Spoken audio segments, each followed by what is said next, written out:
Roland-Garros débute dimanche. Et puis chez les dames, c'est Karolina Pliskova qui a été sacrée.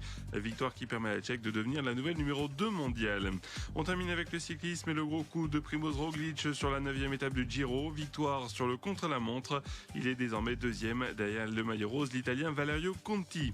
C'est tout pour l'essentiel de l'info. Très belle journée à vous.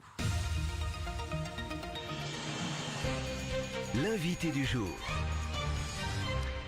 7h45, on est en direct bien évidemment. Pour ceux qui nous suivent via la page Facebook, là je présente, hop, à la petite caméra, le petit livre. Le petit guide du cancer, c'est signé d'Adeline Lamy que nous recevons ce matin. Bonjour Adeline. Bonjour. Et merci d'être avec nous ce matin, donc sorti aux éditions Yellow Concept. Adeline Montluçonnaise, bien évidemment, et qui témoigne à travers ce livre. Alors je le dis tout de suite, ça se lit vraiment très bien. 70 pages environ, c'est un témoignage qui est poignant, qui est sincère et qui est positif en plus. C'est ça que j'ai retenu moi de ce livre. Là, tout commence en fait, votre histoire, ton histoire, on va se tutoyer, puisqu'on se tutoie hors micro, débute en 2017, donc avec l'annonce de ta maladie. Oui, en fait, c'était le dernier jour de nos vacances. J'étais sous la douche, j'ai découvert une boule dans mon sein. J'ai eu très peur, je me suis beaucoup inquiétée. C'était le 30 août, et 2 jours plus tard, on m'a annoncé que j'avais un cancer du sein. C'est allé très vite. Ça a bousculé, chamboulé toutes nos vies, mais l'avantage c'est que ça a été très vite et qu'on n'a pas eu le temps de trop réfléchir, quoi. On est en 2017, tu as 29 ans. Tout à fait. Une petite fille de 9 mois. Oui. Également. Donc forcément, tu l'expliques dans le livre, ça chamboule une vie forcément. Ah ben oui, ça a tout changé. C'est-à-dire que pendant plusieurs mois, j'ai pas pu prendre ma fille dans mes bras, je pouvais pas la porter, donc j'ai été obligée au quotidien de demander à son père, mais il a un travail, donc il peut pas être là toute la journée, à la famille, aux amis, de venir m'aider pour la mettre dans la voiture, pour la doucher, pour plein de choses. Et dans mon rôle de maman, ça a été très particulier et très difficile à vivre. Alors justement, dans ce livre, tu parles de l'annonce de la maladie jusqu'à aujourd'hui, tes angoisses, tes peurs, les traitements forcément. Alors pourquoi l'écriture déjà ? Parce que est-ce que tu avais une âme déjà d'auteur, d'autrice ? Comment ça se passe ? J'ai toujours voulu écrire. J'ai toujours eu envie d'écrire, ça m'a toujours passionnée et c'est un peu un exutoire pour moi. Ça a toujours été ma manière de faire passer les choses. Bon, par contre, j'avais jamais réfléchi au fait que ce serait ce thème-là. Bien sûr. C'était pas le but. Finalement, ça a été ce choix-là parce que tout au long de la maladie, dans ma tête, je réfléchissais des fois à des petites choses. Je me disais, tiens, ça, je pourrais l'écrire comme ça. Et en fait, l'année dernière, en 2018, je suis partie en cure thermale, toute seule pendant 3 semaines. Loin de chez moi. D'accord. Et j'ai eu tout le temps qu'il fallait pour écrire. Et à ce moment-là, j'ai tout mis sur papier. Et c'est de là qu'est partie l'idée d'en faire un livre. Un exutoire, oui, c'était quelque chose de nécessaire à ce moment-là, d'écrire. Oui, parce que quelque part, le fait d'expliquer, qu'est-ce que la chimio, comment ça marche, qu'est-ce que les traitements, enfin toutes ces petites questions que j'ai pu poser, au final, de les mettre sur papier, de les écrire. C'est un peu comme si c'était passé maintenant. Ça fait partie du passé, alors qu'avant, c'était encore en moi, c'était encore bien présent. Comment ça s'est passé là jusqu'à aujourd'hui, donc ce petit livre que je remontre à la petite caméra pour ceux qui nous suivent sur Facebook. Tu as démarché des éditeurs, comment... Alors en fait, je l'ai écrit donc en septembre 2018. J'ai ensuite envoyé à 4 ou 5 éditeurs, mais des grands éditeurs. Je me suis un petit peu emballée. Non, mais il faut viser haut, il n'y a pas de problème. J'ai visé très haut.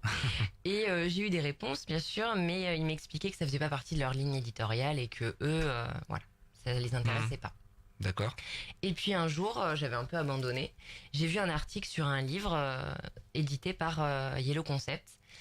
Et je me suis dit, tiens, eux, le thème du cancer, ça les intéresse. Je vais essayer. J'ai envoyé un mail au patron de la maison d'édition qui m'a répondu dans la foulée qu'il était intéressé et en 2 mois, c'était fait.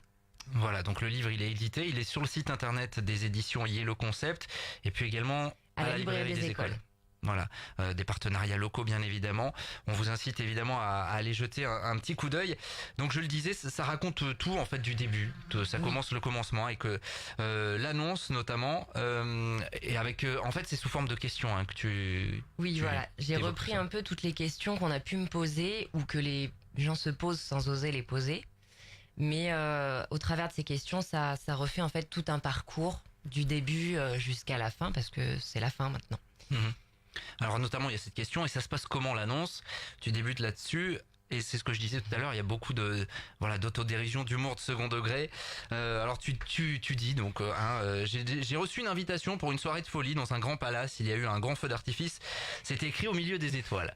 Ça, c'était important aussi, l'humour. Oui. Je le dis, ce livre, on sombre pas dans le catastrophisme. Ça se veut positif aussi. Ah ben oui, parce qu'en fait, ce qui est difficile aussi au long de la maladie, c'est les personnes qui nous renvoient qu'on est malade et que peut-être on va mourir. Et là, c'était aussi le but, c'était de montrer qu'on peut être malade, mais ça va passer. Normalement, je vais pas y rester, tout va bien. Donc, il faut essayer d'être positif et de donner envie aussi aux gens de se battre et d'aider leurs proches s'ils sont malades, sans essayer de les enfoncer constamment à dire oh là là, ça va être dur. Bien sûr, l'humour également. Il y a cet extrait là que j'ai sélectionné. Tu dis: quand je regardais Dr House, Grey's Anatomy, j'entendais souvent qu'on va lui faire un TEP scan. Voilà, ça c'est un examen. Et je me disais que ça avait l'air trop cool. En fait, c'est pas aussi rapide qu'à la télé et c'est beaucoup moins marrant. Beaucoup moins marrant, oui. Ça a beaucoup plus d'impact que ça en a à la télé. Quand on le voit, c'est génial. Il découvre des toutes petites choses. Bon, bah là, c'est un petit peu plus grave finalement et c'est beaucoup plus long en effet. Tu parles de l'annonce justement à tout le monde de ce cancer. Là aussi, tu fais de l'humour, mais on va revenir sur le fond. J'aurais préféré annoncer que je me mettais à l'aquaponie, mais tous les créneaux étaient pris.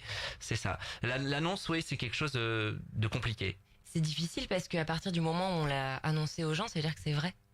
Et ça fait vraiment partie de notre vie et on va pas pouvoir retourner en arrière.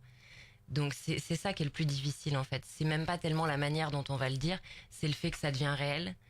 Et que du coup pour tous les gens autour, maintenant ça y est, on est malade quoi. Il y a aussi parfois des questions qu'on te pose, tu le dis dans le livre, alors gentiment, mais qui manquent un peu de tact, quoi. Ouais. C'est ça, il faut s'habituer aussi à tout ça. Oui, parce qu'en fait les gens posent pas des questions pour être désagréables ou pour rentrer dans l'intimité. C'est vraiment que de la même manière que quelqu'un qui vient de perdre son père, on va lui dire ça va machinalement. C'est un peu la même chose en fait. Les gens posent des questions sans se rendre compte que c'est intime ou que ça se fait pas. C'est pour montrer leur intérêt, mais c'est maladroit. Ouais. Mais je leur en veux pas. Oui, bien sûr. Oui, mais bien sûr, il s'agit pas de dénoncer tout ça. On dit notamment à un moment, j'aimerais pas être à ta place. En gros, c'est ça. Oui, c'est forcément difficile à entendre. Eh ben oui, parce que c'est vrai, je comprends. Personne avait envie d'être à ma place à ce moment-là. Mais je comprends qu'il y ait des personnes qui ont eu besoin de le dire parce qu'ils se rendent pas forcément compte que ça se dit pas et que c'est un peu limite. Ouais, il y a ce regard qui change aussi de la part de tout le monde. Tu dis j'avais besoin qu'on arrête de me ramener à mon statut de malade. Eh ben oui, parce qu'en fait pour tout le monde, je suis devenue malade. Donc j'étais plus moi, j'étais plus Adeline, j'étais plus la copine, la maman, j'étais devenue une malade. Et je me souviens d'un soir où j'étais sortie dans un bar en ville, où on avait fait la fête toute la nuit et que toute la nuit j'ai entendu c'est bien que tu continues à sortir. Bah oui, c'est bien, mais c'est normal en fait. J'ai le droit de continuer à vivre. Je ne passe pas ma vie dans un hôpital. Et d'où le message positif de ce livre-là. Alors il y a tout, il y a toutes les explications, y compris médicales, autour de ce qui se passe, des traitements éreintants forcément. Oui. Difficile. La vie de famille aussi chamboulée. Important, le rôle des proches, tu y accordes pas mal de place. Oui, parce qu'ils ont vraiment eu un rôle très très important et aujourd'hui encore, je sais pas comment les remercier de tout ça. Enfin, ma famille, mes amis, la famille de mon mari, tout le monde a été vraiment très très présent pour moi, pour ma fille, pour lui. Enfin, sans eux, ça aurait été beaucoup plus compliqué. Ils ont découvert des choses en lisant le livre. Oui, mon beau-père m'a dit hier justement que l'annonce l'avait pas. Enfin, dans le livre, en fait, j'explique que quand je lui ai annoncé, il était sidéré, ça a été un peu brutal. Et lui me dit mais non, j'ai pas été choquée. Hein. Mais voilà, l'image que j'en avais, moi, c'est que je suis rentrée et il est devenu tout blanc, quoi. Ouais, bien sûr, forcément. Donc il y a tout ça, il y a l'annonce, il y a la prise en charge, et puis il y a l'après-traitement où tu dis que c'est le pire moment finalement de cette période un petit peu compliquée. En fait, tant qu'on est dans le traitement, on a une feuille de route. On nous dit voilà, à telle date, tu auras ça, ça va se passer comme ça. Et une fois que c'est fini, il y a plus rien. Il se passe plus rien, alors que les effets secondaires des traitements sont toujours là. Mais on n'a plus de médecin avec qui en parler. On se sent seul et un petit peu abandonné quand même. Vraiment, pour moi, ça a été le moment le plus dur. Aujourd'hui, 2019, mai 2019, où est-ce qu'on en est ? On en est à 2 jours de la dernière opération de reconstruction, donc à la fin. Et j'espère que c'est vraiment la dernière étape et qu'il ne se passera plus rien après. Ce livre, il permet de boucler la boucle un petit peu, Oui. c'est ça? C'est C'était vraiment le exactement but. ça. Voilà, c'est une petite parenthèse et maintenant, ça y est, on peut la refermer et passer à autre chose. Avec cet aspect reconstruction dont tu parles aussi, qui est très très important. En tout cas, on vous encourage évidemment à aller voir ce livre, Le Petit Guide du Cancer, édition Yellow Concept. Ça vient de sortir, hein, c'est tout frais. Oui, tout frais. Donc librairie des écoles. Merci Adeline pour ton témoignage. Merci. Positif, poignant. Oui, il faut que je le remontre. On me fait signe. Hop, à ceux qui suivent via Facebook. Bah oui, on fait de la radio avec les caméras, c'est comme ça. N'hésitez pas, Petit Guide du Cancer. Donc c'est environ 70 pages et on a bien compris un petit peu tout ce qui se cachait derrière cette écriture. Merci Adeline. Merci. D'être passée ce matin. Adeline Lamy, édition Yellow Concept. On va vous partager tous les liens nécessaires évidemment via le www.rjfm.net. Il est 7h55. Le direct va continuer dans un instant. L'invité du jour.